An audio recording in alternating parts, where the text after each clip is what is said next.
In this video, let us understand the situation of two conic sections intersecting with each other. Let us consider first conic section S1, y is equal to x square minus 4, which is parabola, and S2 is x square plus y square minus 8y minus 4 is equal to 0, which is circle. We would like to solve these two equations simultaneously, and you will see that we get a fourth degree equation in x if we try to eliminate y, which is x fourth minus 15x square plus 44 is equal to 0. And if we factorize it, we get two factors, x square minus 4 and x square minus 11 is equal to 0. So we have four values of x, plus 2, minus 2, plus radical 11 minus radical 11.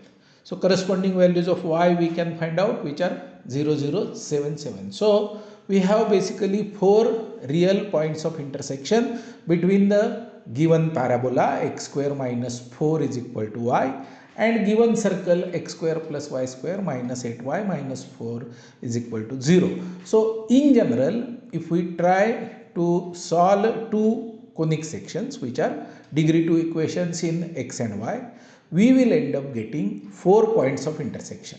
Now depending upon the coefficients of these two given conic sections, we will have either 4 distinct points of intersection, or we may have real points of intersection lesser than that. We may end up having few points of intersection coincident. We may end up having few points of intersections imaginary. So what all things would happen, what kind of points of intersection we will get. Now suppose we wish to find out a new conic section passing through the 4 points of intersection that we will get with given two conic sections. What should be the method? Will we require to find out the 4 points of intersection? Will the calculations be easy and short? The answer is no. We don't need to find out the points of intersection. Without finding points of intersection, we can definitely find out the conic section, the new conic section with new condition, whatever we wish to put, passing through points of intersection of given two conic sections. So in the end of this video, we will see some numerical examples where this particular theory can be useful.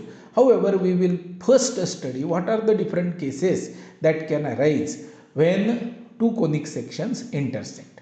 For this purpose, what we will do is we will take first conic section as general degree 2 equation in x and y, ax square plus by square plus 2hxy plus 2gx plus 2fy plus c is equal to 0 type. And second conic section that we will consider for learning purpose is pair of lines. So we will have two lines. First line we will call u, second line we will call v, and we will take two distinct lines and create a pair of lines which is degree 2 equation in x and y as a second conic section.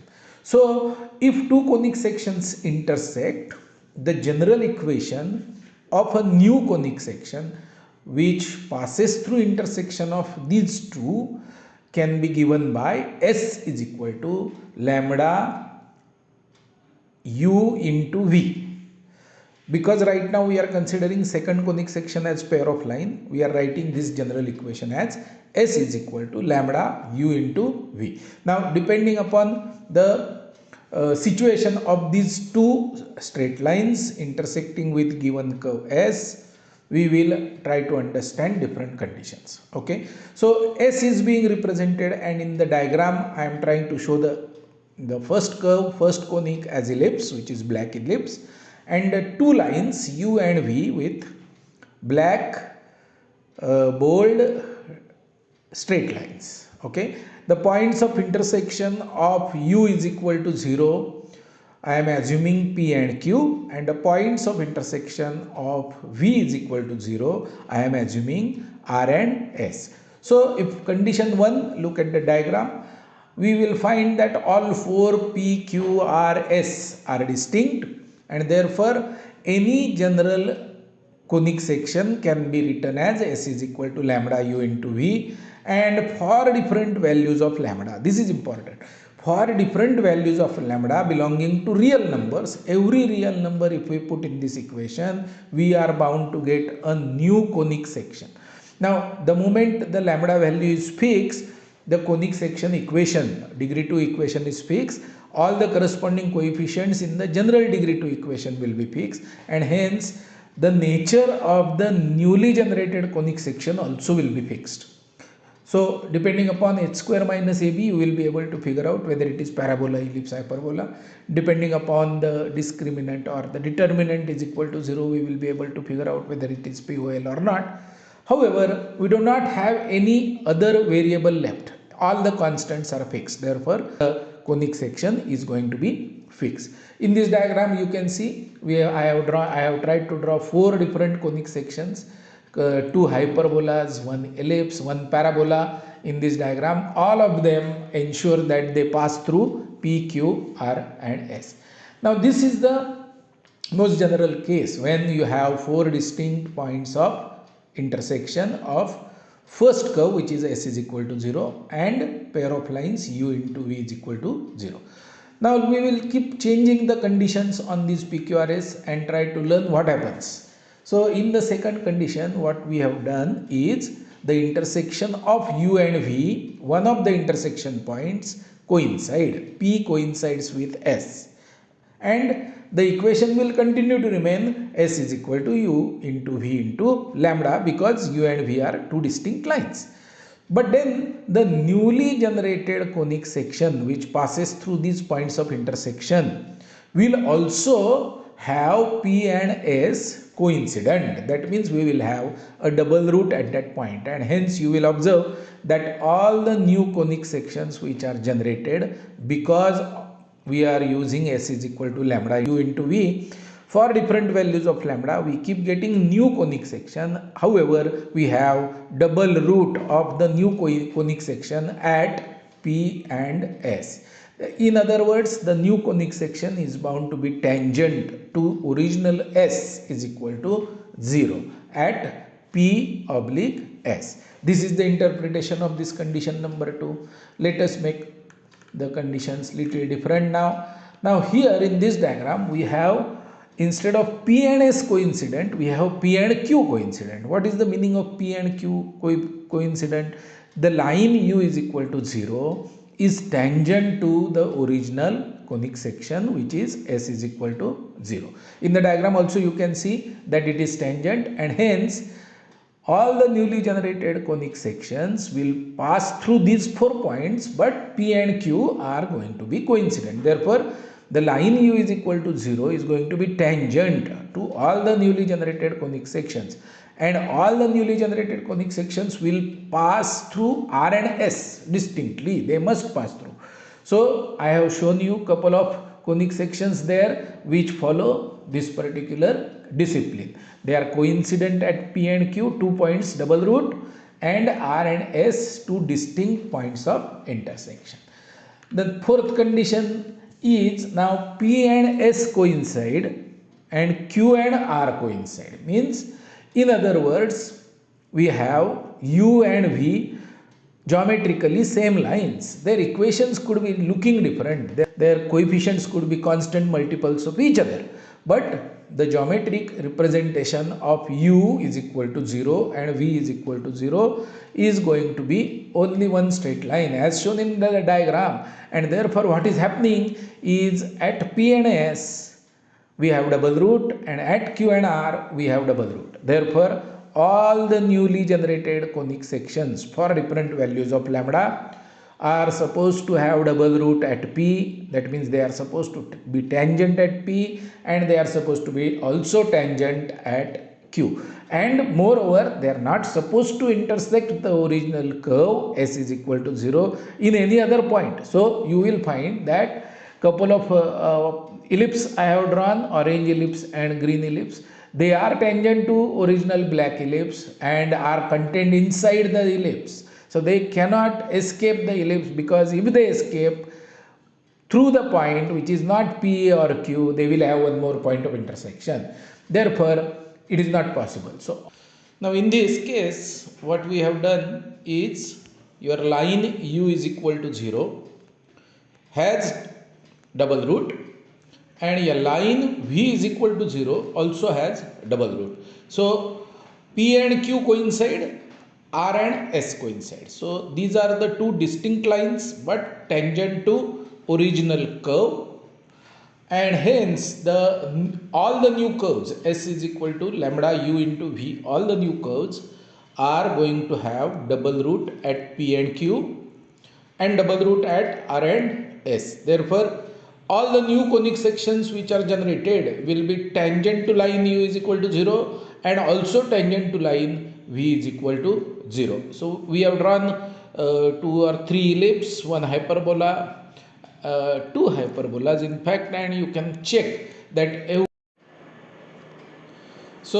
every new conic section will have double root at p and double root at r. So this u into v is a pair of line which is tangent to all the newly generated conic sections and the old conic section. So u into v is a joint equation of tangent. U is into v is equal to 0 is the joint equation of tangent to all these conic sections. Let us look at condition number 6. Now what is happening here is u is equal to 0 has double root at p and q, and through the same point your second point of intersection of v is equal to 0 is also passing. So q, p and s, all the 3 points are coincident.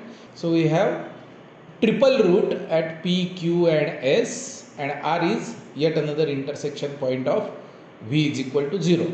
So all the new conic sections which are generated using s is equal to lambda u into v will have 3 coincident points at p and q and s and one distinct point at r. So you can see that all the conic sections which are drawn for different values of lambda are having triple root at pqs and they all are passing through r.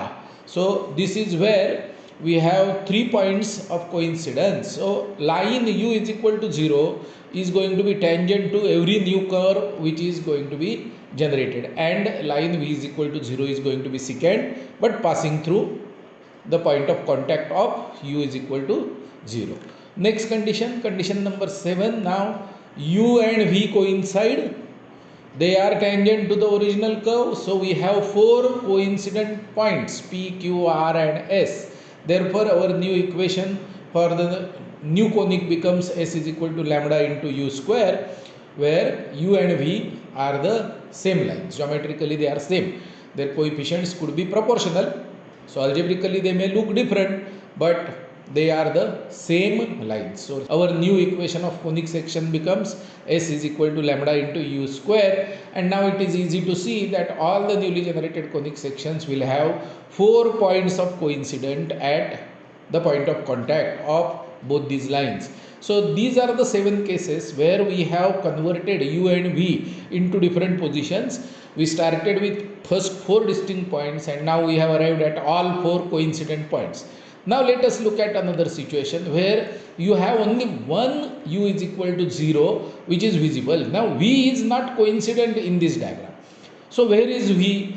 Now there is altogether a different story to understand that the line v we can consider as line at infinity. Maybe I will have another video where we will explain what is line at infinity, but if we consider the linear equation in x and y, 0x plus 0y plus 1 is equal to 0, then we can consider this line as line at infinity, because you need to spend some more time on line at infinity. But suppose that line exists as our v is equal to 0, then our general conic in this case will become s is equal to lambda into u into 1. Therefore s is equal to lambda u, and this is coaxial family of conics, and the axis is u is equal to 0. So if we have a circle and a line is intersecting circle in 2 distinct points, then s minus lambda u is equal to 0 will give us all circles passing through those 2 points of intersection. We call it as family of circles.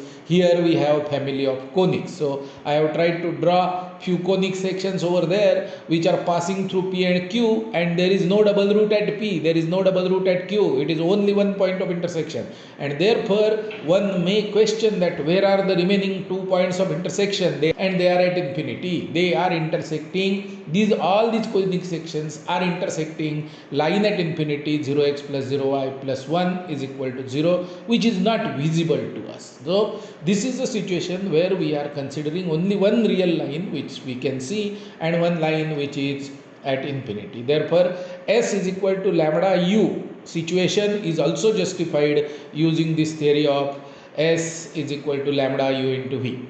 Let us look at ninth condition. This is more serious.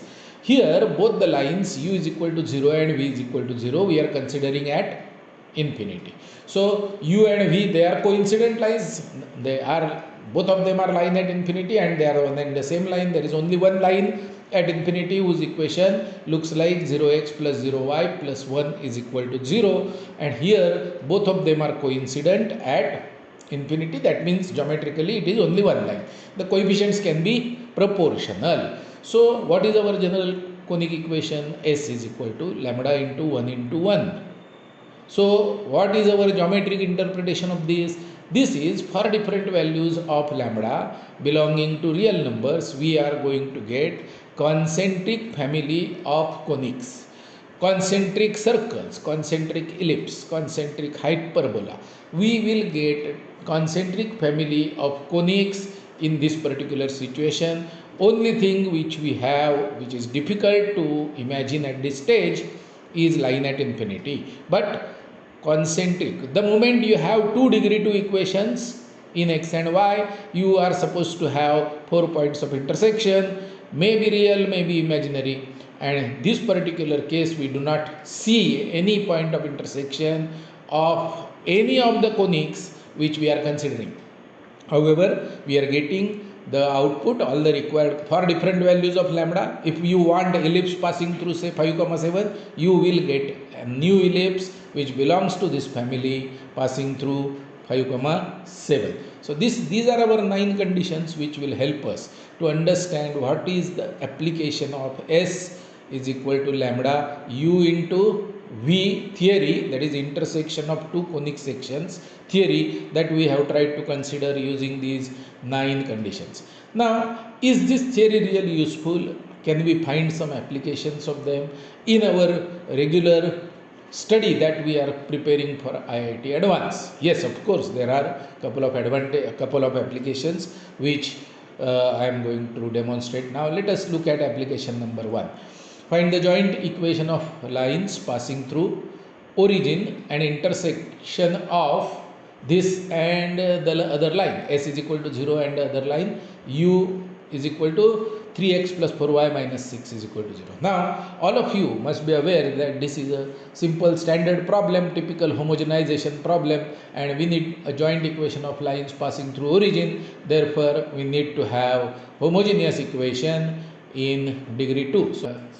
Can we solve this problem using our S is equal to lambda u into V theory or not? That also we will see. So first let us understand the method 1, which is conventional, that you homogenize. You write 3x plus 4y divided by 6 is equal to 1, and then because you want a homogeneous equation in x and y, 2x square is a degree 2 term, 3y square is a degree 2 term, minus 5 into 1, 5 into 1 square, and 1 square is 3x plus 4y upon 6 bracket square, and after simplifying we get x square minus 24xy minus y square as our joint equation of 2 lines passing through intersection of S and U and passing through origin. So now, is this a problem? Why is homogenization altogether a new technique to solve this kind of problems? Can we solve this problem by our general conic intersection theory? Of course, yes. We solve this problem using S minus lambda times u into v is equal to 0 theory. Now we have been given only one line, which is, so let us say u is equal to 0. So in the diagram you can see that I have drawn S, which seems to be ellipse, and line u is equal to 0, which intersects the ellipse in 2 points P and Q. So we require one more point V, and then through the points of intersection R and S and P and Q, we are supposed to get lines passing through origin. So blue lines in the diagram is the required POL, and we do not know what is our V is equal to 0.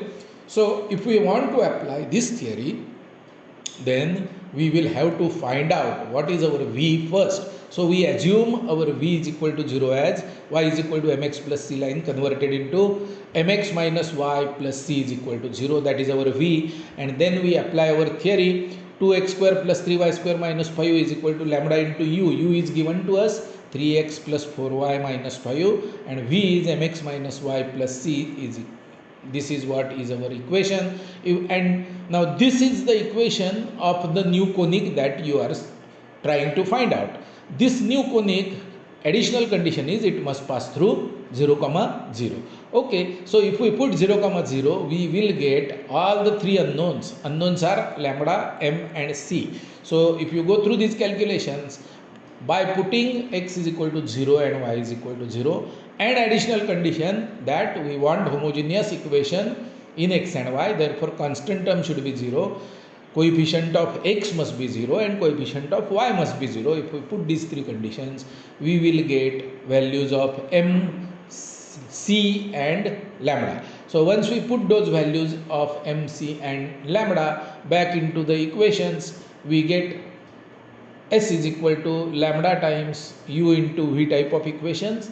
Once we cross multiply and simplify, do all the algebraic calculations, we are surprised to see that the final equation that we get is exactly same: x square minus 24xy minus y square is equal to 0, which we have also found out using homogenization. Now, is this method easy, short, or long? I mean, the second method is definitely long, because you are required to find out, say, three unknowns and then simplify. Whereas in homogenization, you get direct equation. So homogenization is definitely an efficient method to solve this problem. But S is equal to lambda into V is a bigger tool, is a tool which is more versatile. Without finding out the points of intersection, we are trying to find out the new conic section. Therefore, this theory is also very, very important, and we tried the homogenization problem to solve with this theory, and it gives us exactly same answer. Let us look at second application. Now suppose we give you a new conic section. S is equal to 3x square plus 5y square minus 21xy plus 24x minus 5 is equal to 0. We don't know what this conic is, and deliberately we are giving 3 points on the conic A, B and C. All the 3 points satisfy the conic section. S is equal to 0. So they belong to the curve. And now question is, find the equation of new conic section passing through these points and tangent to the given conic section at C. It is lot of information is given. I am just providing the additional information about points being on S is to save time. Otherwise, one can find out that the remaining points are also on S, but we are not expected to find the points of intersection when we are using the theory S is equal to lambda u into V. So what is asked is that the new conic section must pass through origin and ABC and should be tangent at C. So tangent at C. The new conic section should be tangent to S is equal to 0 at C. So how do we solve this? Now we want to get u is equal to 0 and v is equal to 0. To start with, S minus lambda u v is equal to 0. So we find out equation of AC. We want tangency at C. Therefore, we find out equation of AC, we find out equation of BC, and put those two equations back into S minus lambda u v to complete our calculations. We want the new conic section to pass through 0 comma 0, which is origin, which will give us value of lambda. In this problem, we are getting lambda is equal to minus 5 by 3. So if we put it back into the original equation, we get new conic section 14x square plus 25y square minus 78xy plus 92x minus 25y is equal to 0. is going to be tangent to old conic section at C. So without much efforts we could find out the new conic section. Let us look at the application number 3. This is conventional. This is the proof of why the joint equation of tangents is ss1 is equal to t square. Now the general conic which is given to us is s is equal to 0 general. P1 is the new point which is given to us x1 comma y1. Find the joint equation of tangents passing through P1 to s is equal to 0. Now here if we imagine, then if P1 is supposed to be tangent to s, then the point of contact, the line passing through the points of contact, we call it as chord of contact. So we can directly write the equation of chord of contact, which is ax x1 plus by y1 plus h into xy1 plus yx1 plus g into x plus x1 plus f into y plus y1 plus c is equal to 0. So we call this equation normally as t is equal to 0. So this is the line which is chord of contact, and now we want to use our s minus lambda u into v theory to find out the joint equation of tangent. So we will use our u is equal to 0, this line t is equal to 0. So our new equation for the new conic section becomes s minus lambda t square, because we want double root at the point of contact. Both the lines should be tangent to the curve, therefore we want double root. We are taking t 2 times, therefore we will end up getting double root. So s minus lambda t square is equal to 0. Now we want this new conic section which is going to be pair of lines, joint equation of tangents we are trying to find out. So it is going to be pair of lines, and we want it to pass through P1 which is x1 comma y1, and hence by putting x is equal to x1 and y is equal to y1 in the s minus lambda t square equation, we get this following long equation, and then if we simplify it, we get lambda value is equal to 1 upon s1. s1 means ax1 square plus by1 square plus 2h x1 y1 plus 2g x1 plus 2f y1 plus c. So lambda value happens to be 1 upon s1, and then if we transpose that s1 to the LHS, we get joint equation of tangent ss1 is equal to t square. So this is known classic example of the theory of intersection of two conic sections.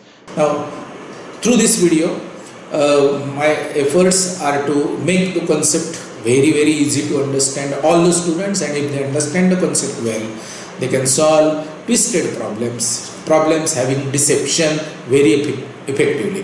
Therefore I am making these kind of videos where the concept understanding is very important, and it's normally not available in any of the books, or not many videos are also available online. Therefore this is a sincere effort for the students to make them understand the little difficult concept in very simple manner. Thank you for watching.